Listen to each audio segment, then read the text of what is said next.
So, hello, I'm Paul, and after watching a series of 12 slasher flicks, I said to Andrew, let's do something completely different this time and watch a series of 11 slasher flicks. Hi, I'm Andrew, and I'm mostly here for the masked silent killer loonies, so it seems to be a theme. Just generally, yeah. Yeah. And this is Paul and Andrew watch all of Halloween, the start of an amazing journey into a franchise that has spanned 5 decades, 12 films, but with only 9 film titles between them. Every fortnight we'll be watching one of these films in sequence, beginning tonight with the 1978 film that started it all. Oh yes, I'm very excited for this. Yeah, I'm looking forward to this one too. So, Andrew, tell me, how was your week? My week, I've been working, which obviously is nice in this climate. I had my injection, which again, very, very nice. And it's been raining, which really isn't. Yeah, I've been trying to get my injection, but I've had no luck with the booking system so far. So every day just trying again and again and again. But generally, for me, I've been stupidly busy at work. Yay, Dad! I've been juggling a new puppy at home, sometimes literally having to juggle him. I had to pick him up while I was doing the vacuuming the other day. He was a little bit frightened by it, so I had puppy in one arm and vacuum cleaner in the other arm. But it's a velvet patat, so don't mind. He was a velvet patat. He's got a little bit longer, so he's more of a sort of velvet sausage now. But overall, I'm looking forward to blowing off some steam with this film. So, puppy juggling sounds like a euphemism. And we have the one fan. Thank you, Scarlet Tiger, for joining us yet again. Shouts to Lyoko's Great, who's also out there and in the comments. We're sorry we're late. It was a technical issue. You'll get used to them. Yes, I have them often. Yes. So whilst we do have a carefully crafted script, yell out, we'll throw you up in there, please. This is supposed to be interactive. Anyway, you were saying. Anyway, what was I saying? Oh yes, I was going to ask you what you've been watching recently. Me? Let me think. Other than a new film every Thursday with Trash and Treasure over at the Bunkazilla Discord, Line of Duty. So let's not talk about that. It's still very sore. It's traumatic. It was traumatic enough for me to wake up the next day and write what I consider to be quite a good article over at the Stomping Grounds on Facebook. So go check them out as well, because I'm synergizing cross-platform. So yeah, for me, I've not been watching an awful lot recently, apart from Trash or Treasure every Thursday night at Bunkazilla Discord. The only things I've really seen in the last couple of weeks, 2015 slasher flick spoof called Final Girls. Ooh. I don't know if you're detecting a bit of a theme here in my watching habits. But if you have, I'm sure it'll come as no great surprise to you that the other film that I watched recently was Disney's That Darn Cat. And no, not the 1997 remake featuring Christina Ricci and Dougie Doug, but the 1965 original with Hayley Mills and Dean Jones from Herbie fame. Herbie almost very closely. We thought that. Question from the audience: is Final Girls any good? Because I want to know. Because I've heard a lot about it. I really enjoyed it. It's basically Friday the 13th. Somebody goes into the film, and they have a lot of fun with that. Fantastic. Yeah, so yeah, I enjoyed it. Being a Friday the 13th fan now, there was lots of references in there that I picked up quite. I mean, they're not exactly thinly veiled. There's a guy with a machete called Billy instead of Jason. You know, it's not too hard to draw the parallel. Right. But yes, they do a good job of it. And Tina is my favourite character, so I'll just say that. So I still don't. Yeah, it's still nice. It is still actually a surprise that you've watched That Darn Cat. I don't quite get the connection. But that's just my film watching habits. I watch slasher flicks and I watch old Disney films. Yeah, I mean, I watch Tosh every Monday night. I'm over at the Bela Lugosi's Shed Poor Quality Movie Club over on Discord. Oh, what else have I got to shill? So yeah, you've probably got better viewing habits than me.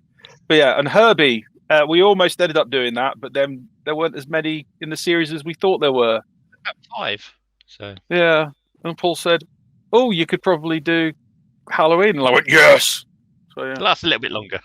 yeah, a hell of a lot longer. Oh god. Yeah. So talking about Halloween and a hell of a lot longer. Oh god, how do you feel the series will go, Andrew? Okay, I'm going to confess I have seen a couple of these before. Oh, okay. But I haven't seen all of them, and I haven't watched them as a. I reckon it will start incredibly well, for reasons that will become very apparent when we hit my amazing facts. And then they will kind of and then they'll go, and then they'll just into the floor, and then Rob Zombie will come along and stick them in the eye. And I also reckon the continuity is going to be quite curious. So while I was researching this, I found the timeline of the films. So I'm going to have to share that graphic line. With you. Yeah. And it just puts my statistics to shame, really, how complicated that is. But you do have statistics, don't you? You do have exciting statistics to share with us for this. Do I have some? Just let me change to a different screen. Yeah, I think I might have some. Oh my! Is it Paul's exciting world of Halloween statistics? Well, yes, and hello and welcome to the first in the series of Paul's exciting world of Halloween statistics. Excitement not guaranteed for anyone who's not me. Or me. So what have we got? We've got a new series of slasher flicks to watch, and after seeing all of the Friday the 13th series, we've got a fresh start with the first in the Halloween series. It works, right. So slasher genre started in, or is generally considered to have started in 1960 with films such as Psycho. But the so-called golden age of slasher flicks was in the late 70s and early 80s, where a number of the big slasher franchises started up. And the first of these big ones was the Texas Chainsaw Massacre. Oh, so good. Started in 1974. It'll take 12 years before a sequel to that was released, presumably because lots of other slasher flicks came out in the meantime and they thought they could make some money on it. But there's now 8 in that series, and the most recent one released in 2017, and there's another in production, I understand. Unfortunately. The first 4... Go on. The first 4 were amazing because they were basically insane, kind of like surrealist satires. Right, okay. And I mean, the first movie is just so funny and so weird. The people making it were lunatics. And then they rebooted it as a serious horror movie, and it just went, no. Yeah, it's another one I haven't seen yet, so something to look forward to in the future. Maybe. Yeah. So what have we got there? We've got the star of our show, Halloween in 1978 started. 11 films released by 2018 and more in production currently. There's one coming out this year that we're going to be watching in October on pay-per-view. Yeah. And there's another 1 or 2 after that, I think, as well, that they're planning to make. 1 after that one. So that's definitely still ongoing series. Next, we've got our old friend Friday the 13th. That one started in 1980 and had a pretty frantic initial release schedule. 12 films until its last outing in 2009. God damn you lawyers. Then there was, of course, the rival to Friday the 13th, which was Nightmare on Elm Street. That was the last of the franchises started in the Golden Age, and that had 9 films between 1984 and 2010. So Halloween, I understand, did rather well in cinemas. With a tiny budget of around $300,000, it returned just over $70 million at the box office worldwide. That's pretty impressive return, isn't it? That is. Yeah, so here's my pie chart. I would love that money. Yeah. All of that money. It was something like a return of $116 for every dollar that they spent. So yeah. Which was not as good as the return on Friday the 13th, but it's not to be sniffed at. Yes, it's certainly good money. In today's terms, that's a budget of about $1.25 million, and returning just over $290 million at the box office. I don't think you can there's no way you could make this movie for that little money these days. No, so it's interesting how not just they did it for little money at the time, is how little money it costs to make movies proportionately. Yeah. And, this is it. When they talk about billion-dollar movies, you've got to remember this one in modern day standards is a $250 million movie. And that's impressive. Yeah. It also ranked number 7 in the worldwide box office for 1978, behind some big names you might recognise, such as Grease, Superman, and Jaws 2. So yes, it did rather well there. It was also. I think I only haven't seen one of those movies, and that was Heaven Can Wait. No, I've heard of it, but I've not seen it. But but the one with the fighting orangutan, I definitely saw. Yes. So someone being punched through a car window. I remember that quite clearly from my youth. Guesses from the audience as to which had the fighting orangutan. Anyway. So this film, not only did well at the box office, but it was also a great beginning for a couple of unknowns in the film industry at the time. But this person wasn't one of the unknowns. He was the most famous name in the film. We're really going to have to share these intros with each other. It came right in the middle of Donald Pleasance's career. Yes. And he is prolific. I think it was 138 films I counted. Insane. Yeah, so that's quite, and just the number of times he did multiple films in the same year was really impressive. He liked working. He retired happy. But it was a sort of a fairly fresh start for director John Carpenter. He'd done a couple of films before Halloween, Assault on Precinct 13 and something called Dark Star, I think. Dark Star was his first movie, which is basically his college thesis. If people here haven't seen Assault on Precinct 13, see it. It is an amazing film. It is one of the best urban cowboy movies ever. It's set in LA and it's a Western. So that's the best way to describe it. It's amazing. I haven't seen it, but that does sound it's quite worth the watch. Yes, this is a John Carpenter. And this is one of his. This was the one that put him on the map. Yeah, this was basically his first horror one. And you might be able to see in the picture there, sitting next to him, last but certainly not least, it was the first film role for our final girl, one Jamie Lee Curtis, who also went on to have a fairly decent career, didn't she? Still having a very decent career. Yeah. And she married one of the guys from Spinal Tap. So I didn't realise that.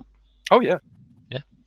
Yeah, she's done over 50 films, so yeah, pretty good start. Yeah, so film starting a franchise of 11 films, plus more on the way, making over 100 times as much at the box office as was spent making it, and starting 2 decent Hollywood careers. Expectations for these films are set very high. Oh, you say that? You haven't seen the expectations to be set. But there's something I'm looking forward to even more, with even higher expectations. And that's some amazing facts. Some amazing facts, you say? Amazing facts, I do say. Even though you nicked half of them?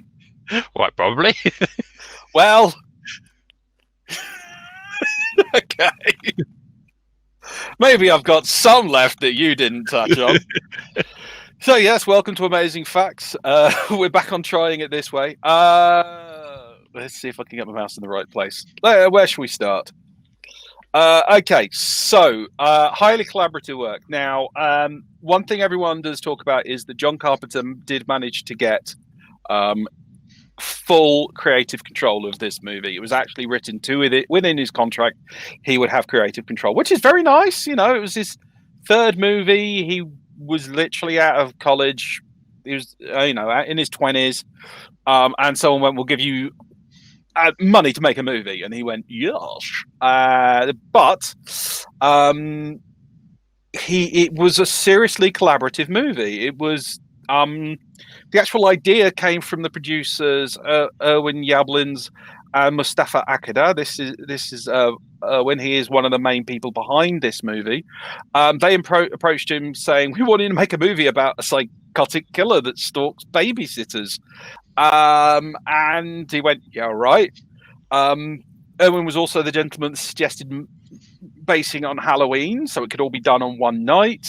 And he also came up with the idea of having a murder every 10 or so minutes, because he thought it was like the beats in a radio play, specifically the boos. So he turned around to this guy and just went, "Hey, I have invented this format. Go for it." So he did. So he wrote the original. Carpenter wrote the original story, imaginatively titled "The Babysitter Murders," which is a bit on the nose when someone goes, "I want you to do a story about babysitter murders." Here you go. Delivering to spec, we call that one. The initial script, he did write it, but it was co-written, as you said. I think we might have used the same picture because it's a lovely picture, of his then girlfriend Deborah Hill, who had a huge career in the industry. They did the script in was written in 10 days, over 3 weeks. Okay. And very interesting fact, Deborah Hill basically wrote most of the female characters' lines, which, given how many females there are in the movie, I'm sorry for saying females, given how many women are in this movie, because most of them are like mid-20s playing 18-year-olds. Jamie Lee Curtis was the actual closest to the age she was supposed to be playing. She was 19 playing a 17-year-old, so that's pretty cool. She wrote the bulk of the female character lines and used her own experience as a babysitter to mold the story. Presumably, Carpenter uses his experience as a mass serial killer to write his portion. It also, so other collaborations in it was the production designer Tommy Lee Wallace. He was the one that found the $1.98 Captain Kirk mask. And then, quote, widened the eye holes and spray painted the flesh a bluish white. John Carpenter didn't even approve it. It was literally the crew told him that was the creepiest of the two masks, and he went, fine. Which I think is just a lovely attitude. And this is one of the reasons I think this movie works so well, is because Carpenter he had full control over it. And the way he had control was he got in people he trusted. And whenever they went, this will work, he went, yeah, right. So it is a John Carpenter movie, but it's not like just exclusively his work, darling. Chris Lee. So basically, the role of Dr. Loomis was written for Peter Cushing, who Carpenter had loved since he was a kid, but Peter Cushing's agent declined, as he'd just been in a small little independent movie called Star Wars that year.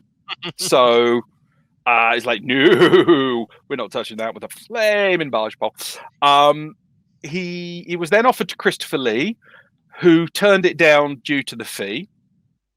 He got this, and after seeing the film, he said it was the biggest mistake of his career. Oh, really? It was the one film that he utterly regretted doing. Or not doing. I'm not doing. And this is Christopher flaming Lee. Yeah. When Chris Lee turns around, number one, Chris Lee doesn't say no to films that often. Yes. But number two, when he actually still, apparently like 20 years later, he still regretted not playing that role. That is impressive. Mm-hmm. Anyway, that went to Donald Pleasance, as you know. He picked up the job because he was English. He was doing TV in the States at the time, and he was willing to take the $20,000 for the role, which was twice what Carpenter was getting. Seriously, Carpenter, for effectively writing, directing, co-producing, and doing all the sound for the film, Carpenter got paid $10,000. And 10% of the profits.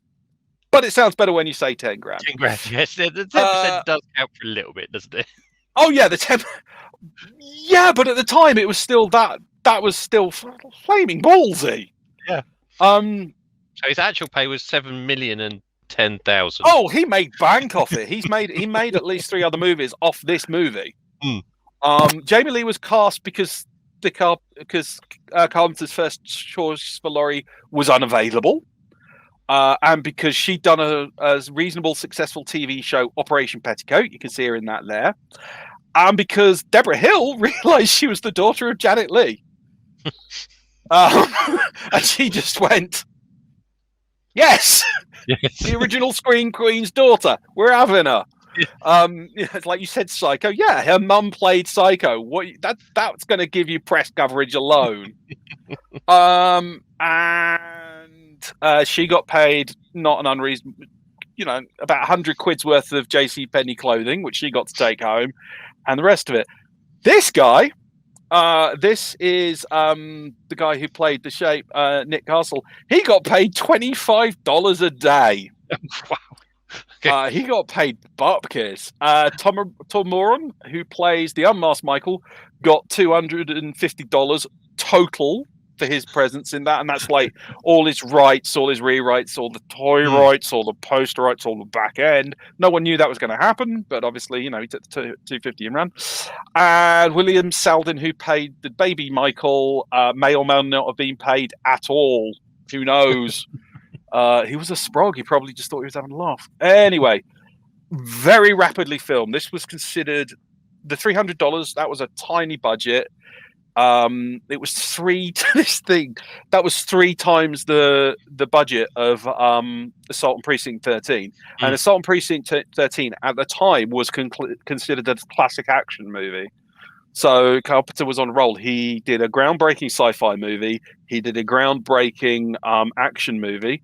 And then he went and did this. It's like, What a way to start your career. What film did he turn down? What film did? Yeah, I will find out. Which there is a list somewhere of all the movies Christopher Lee turned down, and they're mostly awful. And there's this. So he had very good sense. This was the only one he didn't have. It was shot over 20 days in May 78. So shot in 78, came out 78. Various sites around LA County, which were made to look like a Mid-East American town through the innovative technique of trying not to get the palm trees in shot, which is mostly successful. You could almost think it was a middle American town, other than spot the palm tree. They also used the Steadicam, which was really just something new. And minimal lighting that increased the speed of production, that reduced the setup costs, because minimal lighting, less light you have, that's like takes less time to do it, costs less time to hire it, bang and go. And made it look awesome. The actors' clothing was extensively their own, although, as I said, Jamie Lee Curtis got $100 worth of JCPenney stuff. And the trick or treat scenes were created by asking the locals nicely. So this is, hey, can we come and just run over your town? He also, this is what I absolutely love. He sped up the production because it was all shot out of sequence, so they could do everything in one location, bang to the next one, bang to the next one, bang to the next one. He had a fear meter. So he'd just be like, this one's about 6. This scene's an 8, because they were all shooting it out of sequence. Jamie Lee maintains that she was so consistent with her facial expressions and screams, you can marry up his notes to her face and screams in the shot. So wherever he says 6, she's at a 6. Wherever he says 7, she's at a 7. It's just, He also was incredibly minimal. This is something I absolutely love. He was incredibly minimal when it came to directing Michael, and he was just really intentionally minimal. He frequently told the people doing it not to act.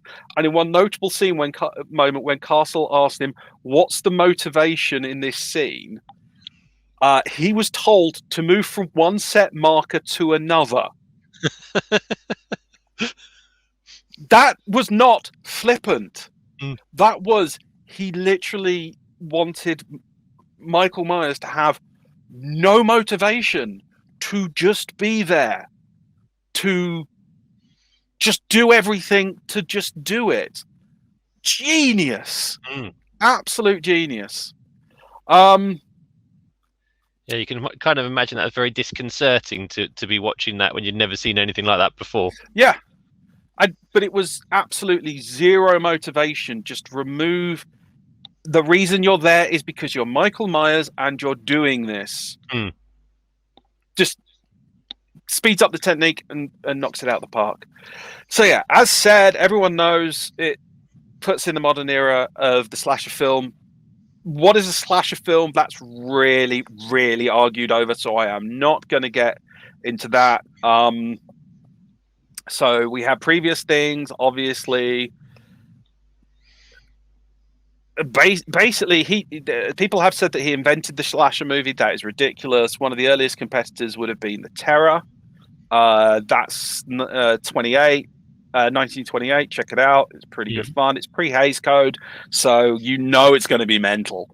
He didn't even invent, as you said, he didn't invent the modern era.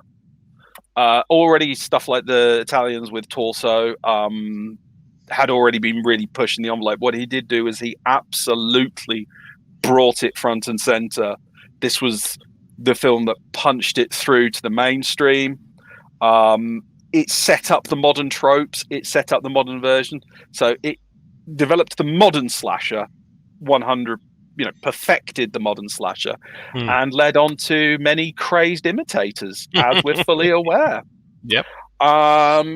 But even for all that, it is, for the people who've analysed it, it's fairly ambiguous. Carpenter,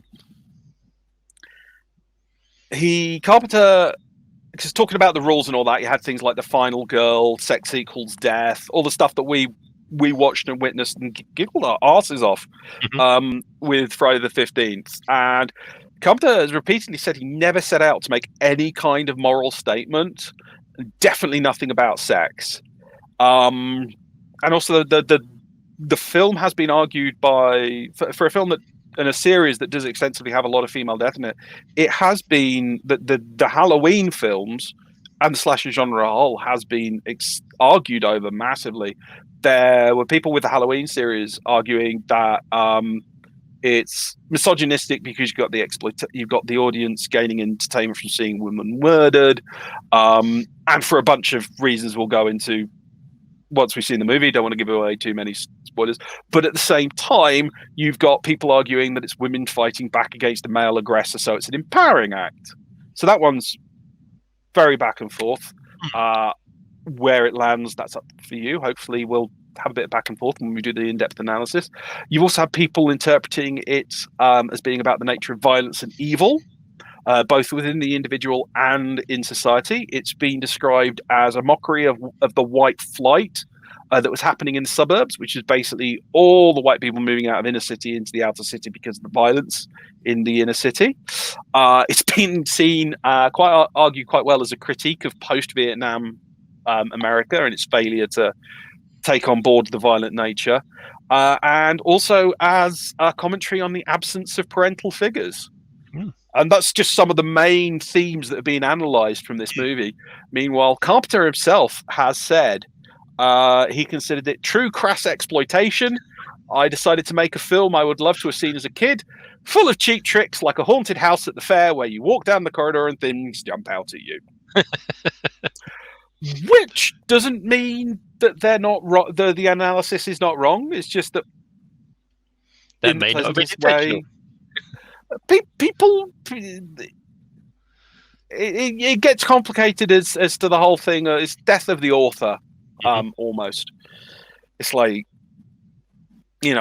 does what he intended it to be actually mean it is what it was? Anyway, would you like to find out what the critic said? Now, this is going to be. I'm gonna let you know early doors. This is not going to be our normal critics corner. Oh no!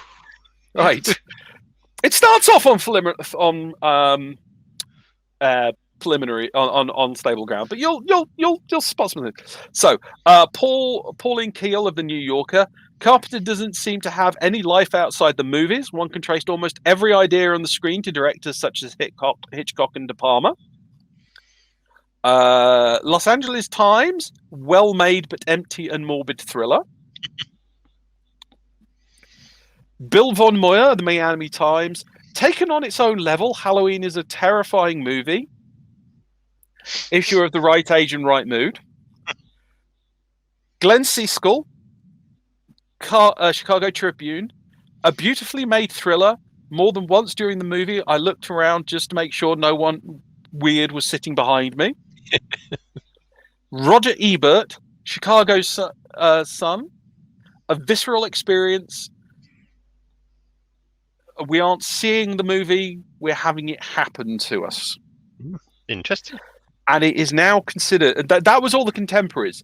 To try and find a bad word about it these days is very hard amongst serious analysts, because it is now considered an absolute stone cold classic, and also one of the cornerstones of both modern horror and modern cinema as a whole. So yeah, people really rate this movie, and when it came out, critics loved it. There were obviously moral objections from people who think you shouldn't be chuckling up on slaughter all the time, but it was a very popular movie, and it was a very well-received movie. So yeah, excellent. That's my amazing facts. Brilliant. So, shall I start the intro for it? Well, yeah, because you're leading this one, because I did it all the last time.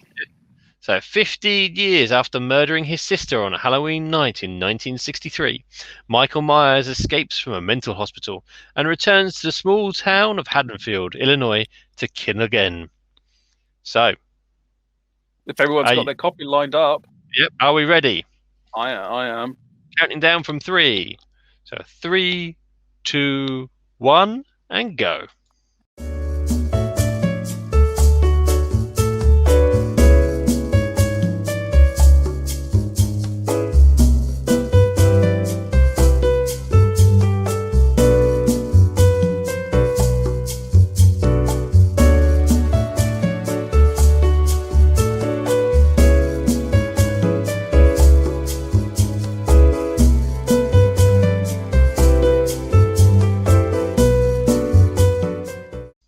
Well,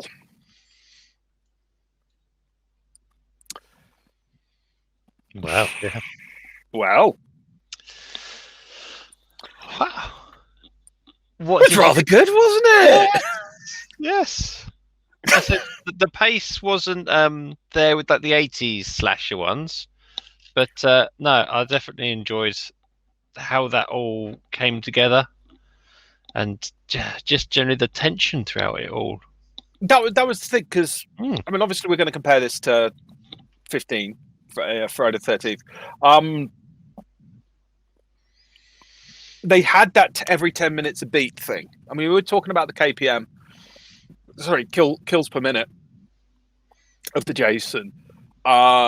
With this, it was jump per minute. It was how often did you get a good, solid, I don't like this. And I have seen this before, and there are still scenes in there that just get the back of my hair up, because this is just not, and it's not graphic, it's not overt, it's just, this is not nice. Yeah, and that's it. Quite a lot of the scenes we had, I don't remember seeing much in the way of blood.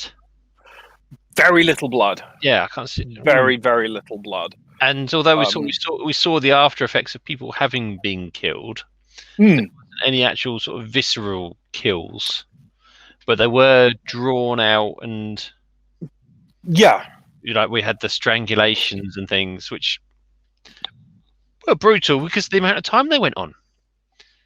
They were, it was. I mean, I know a lot of people say this, but as I've said before, and as everyone knows, birthed, etc., etc. But this is so toned down. You look at what people then went and made out of it, and especially considering the most obvious and the best comparison is Friday the 13th. Friday the 13th was made on the strength of this movie. Friday the 13th was a similar low budget, high success film. And that was so much more gory. And it was so much more visceral.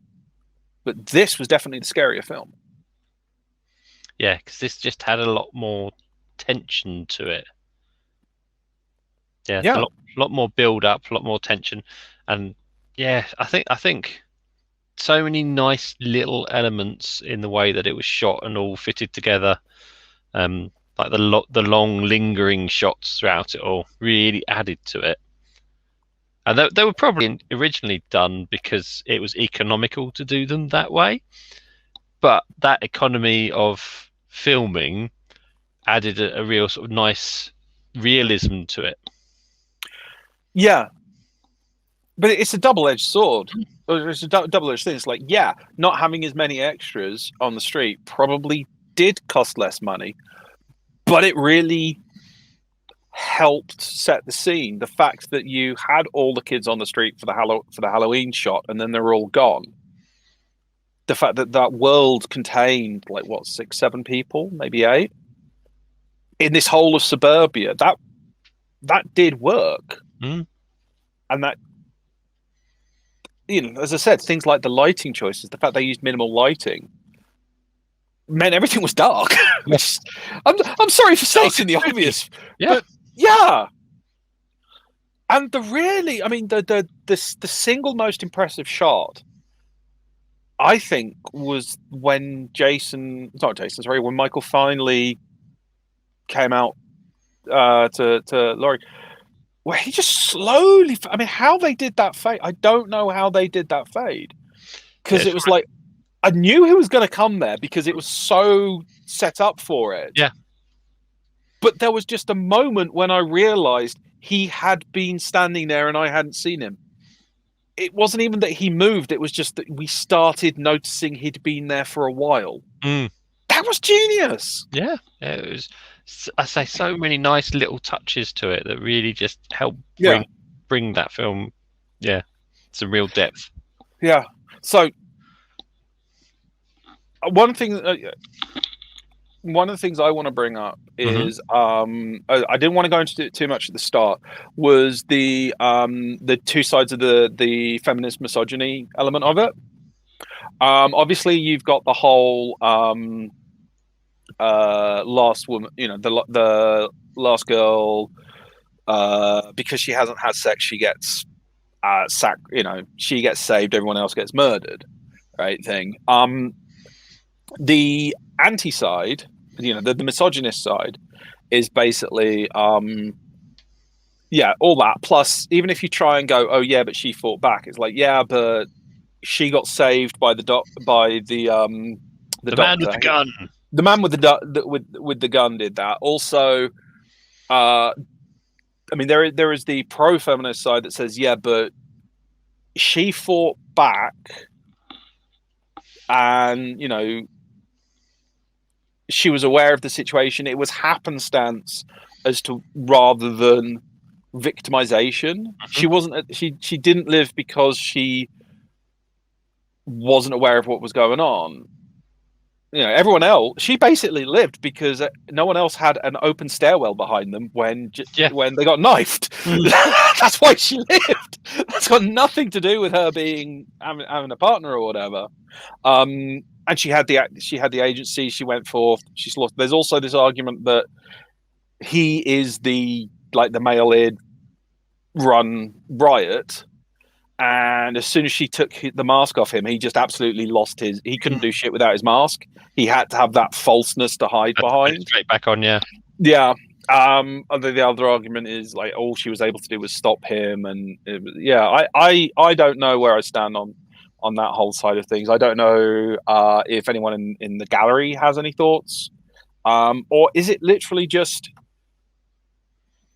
Carpenter made a movie and he needed a scenario where there'd be someone left at the end, and it was a girl, and it all happened because he was told kill babysitters.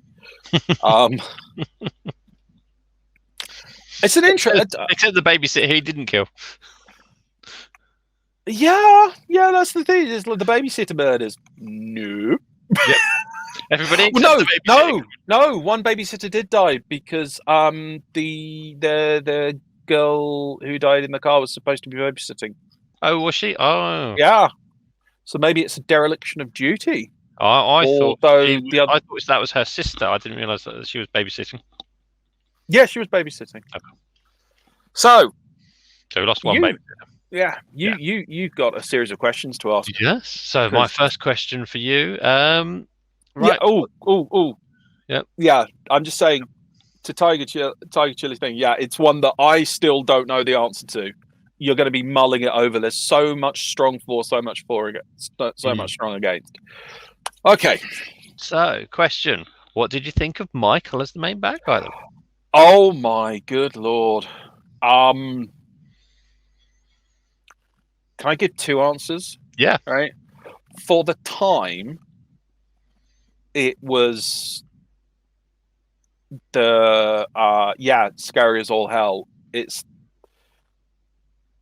I don't know if there'd been one before that was that methodical, even with like your Dr. Jekylls or your Sinister Mr. Phibbs or whatever. There'd always been that joy in the kill.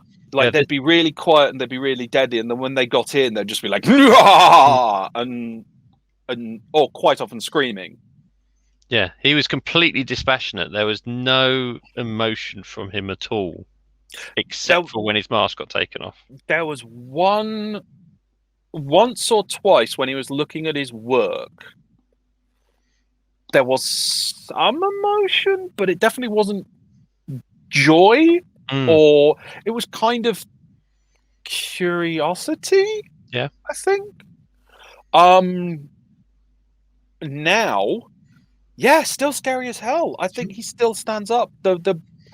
I know he's now the cliche, and I know it's been done 100 times, but just that's just not nice. That's just very, in this film, he is just so broken. We know, broadly speaking, that he's human. We know, broadly speaking, that he's a complete, I believe he would technically be a sociopath. I could be wrong. I mean, obviously it's playground psychology rather than the real shit. But he's just so... And then when you throw in the semi-supernatural bits, like him surviving 4 to the chest, effectively. Yeah, that's spooky and all hell. But also, you don't know who he's going to do next, because there was no real. There was a pattern. No. Why did they get picked? Yeah. So was it? He seemed to go home, and then just walk around the neighborhood. And then he decided to put the gravestone on that girl because she kind of looked like his sister or something. Just very, I don't know why he's doing it. And there's no give, there's no angle in. And every killer in modern stuff has got an angle, they've got an agenda, they've got a reason they're doing it. He doesn't. He's not enjoying. Yeah, he's not. It's more like it's not even animalistic. Yeah. So yeah, brilliant. Absolutely scared the crap out. I'm not joking. Anyone who thinks I was playing up for the camera a little bit, but still, after having seen this film a lot of times before, it still gets me going. That's hinky. That's not good. So yeah. What about you?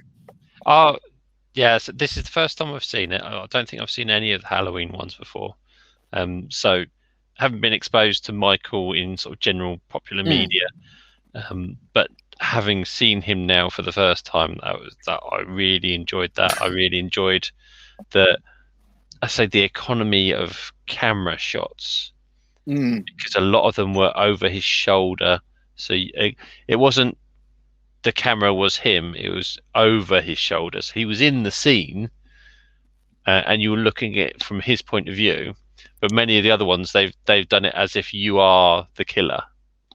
But that was quite nice, just to see him standing there and doing nothing for so much of the time, yet being this really sinister presence. So yeah, that worked really well for me. And then, as you say, that the number of times he was in the shadows and just leant forward into the light and the face got illuminated. One of the things works really well. Yeah, that mask with the blue skin really sort of lent itself to picking up small amounts of light. And so suddenly going from complete darkness into the light, and just suddenly the face appearing. Yeah, that was done really well. I think it's safe to say the film was just as a film. If you want to make a slasher or a stalker movie of any sort, watch this, then have an idea. Yeah, it's so many nice bits to that film. The characters completely relatable. The shots were done beautifully. The music and the light, it's just all so atmospheric and authentic. And yeah, it all really worked well as a suburban horror.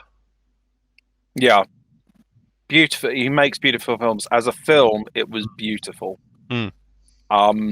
Obviously, not necessarily beautiful subject matter, but it was like that opening shot. I mean, you could have there's a number of shots in that you could have as a desktop background, and little color tweak, and it would just look like a lovely picture. Yeah. Just to bring it up the grain. So, question for you now. Right. What was your favourite kill of the film? There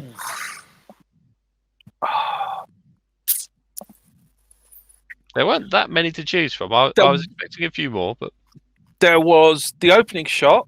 Mm-hmm. There was the girl in the car. Yeah. There was the guy that got pinned to the cupboard. Yep. There was Lindsay on the phone. Mm-hmm. And that was it. That was it. Yeah. Hang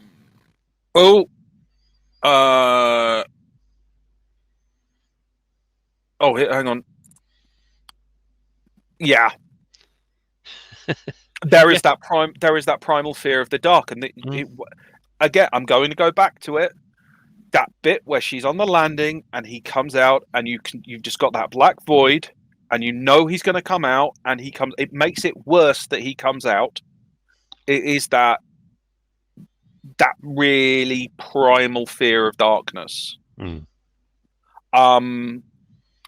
we got a vote. The car. That was solid. It was long. It was brutal. Yeah. It was also like the way he set it up, the trap, and her not noticing and then noticing. So that was yeah. I am gonna go with Lindsay with the phone, just because of the protracted nature of it, and I'm going to be interested what yours is, because I think I think I know what it'll be, even though it's like a 1 in 4 shot. Yeah. But I just think her on the phone with him just standing there, and it's gonna. I'm trying not to read too much into this, but her whole flirting with her boyfriend thing, and him just being totally, just not registering at all. That's my read on it anyway. I know there's like a huge a huge variance on it, but I just thought that whole thing, and then the line where she's just like, if you're mucking me around, I'll kill you. That was just yeah. Perfectly unfortunately timed. Yeah, I did like the toe curl was good. Yeah. The toe curl was brilliant, but as a whole, goodbye, the one fan. We love you. Take care. Thank you very much for joining us again. See you next week. No, 2 weeks. Yep. So yeah, that's my one. What's your one? Come on, hit me. So it's actually the first one. Thought so. The sister. I thought so. Yeah, it's just that long, protracted single scene shot, just following around, and then even the mask going over the camera. to give you the view through the eye slots in the mask, and then you're sort of watching it going, something's going to happen, but just sort of looking up and seeing the arm coming down with the knife. Oh yeah, just for me, it was just a whole long, beautiful scene. Yeah, and don't forget it being the kid. Mm. You don't know what the hell's going on. No, you don't, and because it starts outside the house. Yeah, so it could be a stalker or whatever, and then it's just a little kid. But that's it. It just builds up so much of the story, because you see the arm with the sleeve on, and it's like, oh, that's a clown costume, and the boyfriend had the clown mask, which means he's stolen it off the kid. But you don't know that until later. But yeah, it just slowly builds up, and it's just this whole little mini story in itself. I just really enjoyed that. Yeah.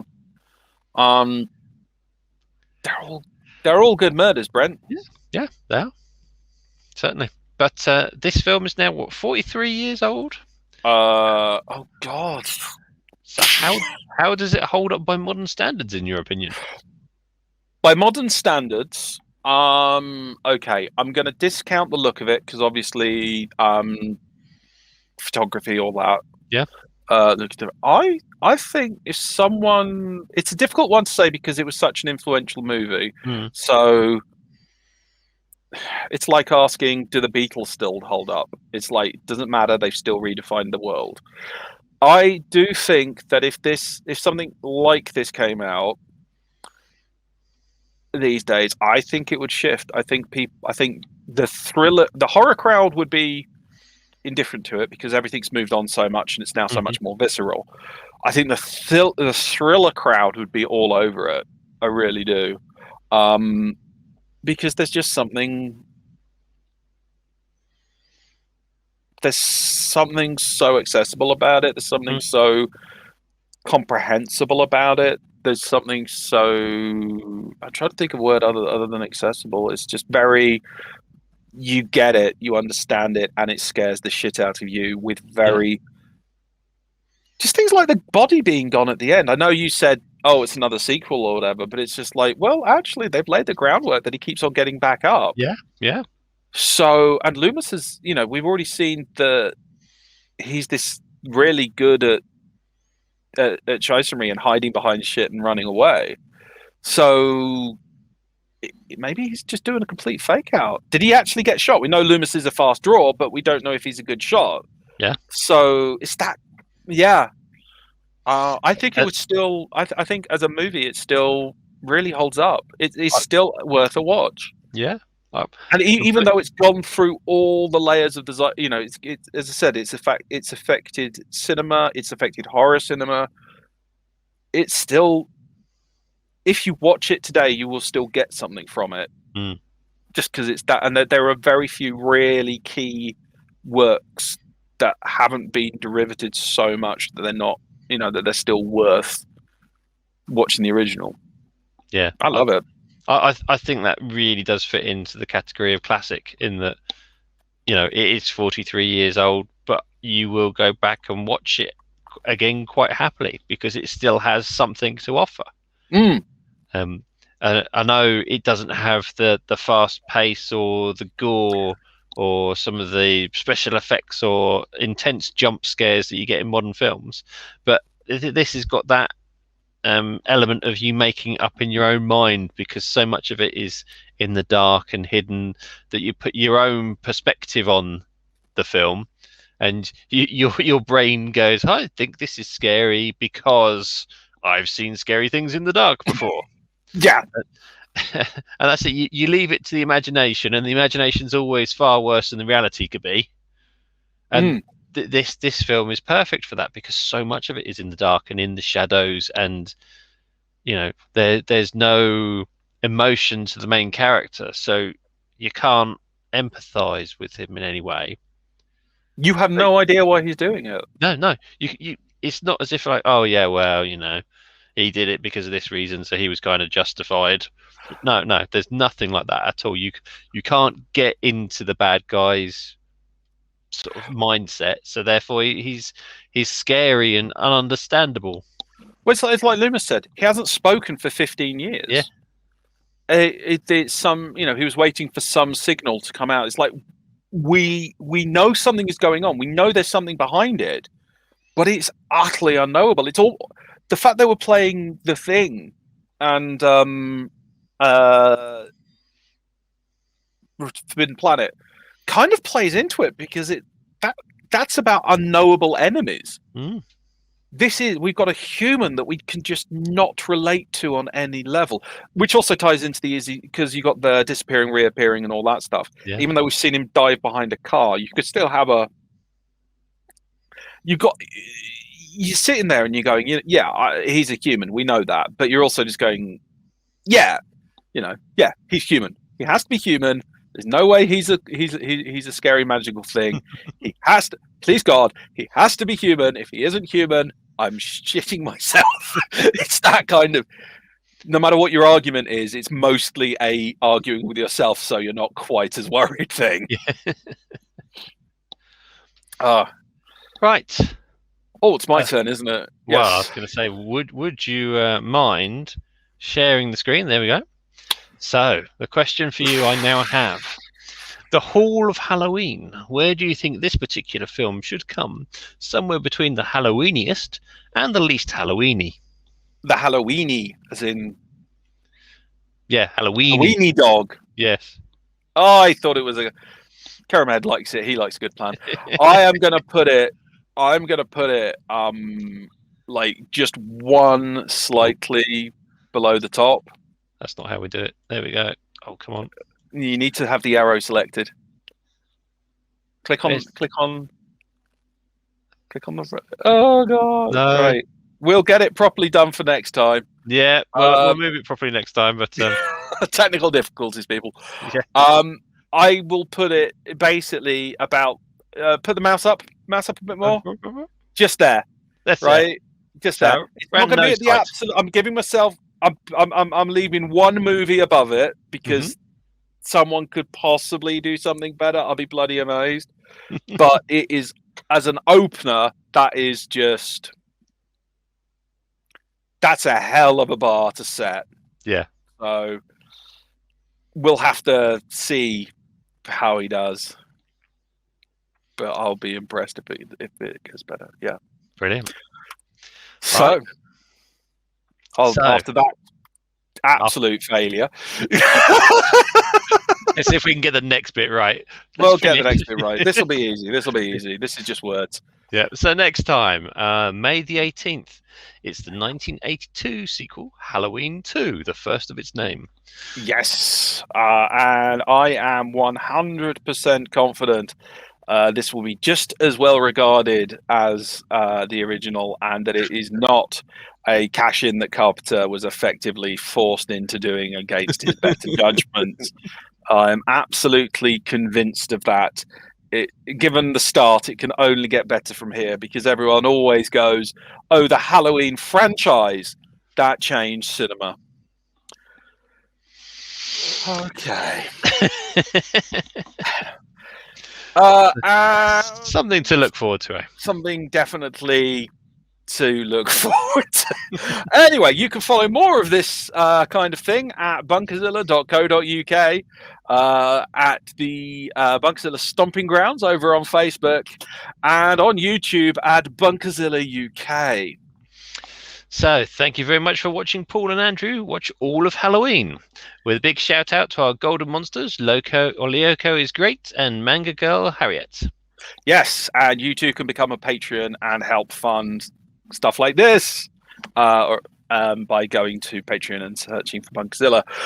So that's a big thank you from us and from everyone on the Bunkazilla Twitch for watching. This is the home of geek culture in the UK, and thank you awesomely. And yeah, take care and good night. Take care. Bye. Try not to die on the way home.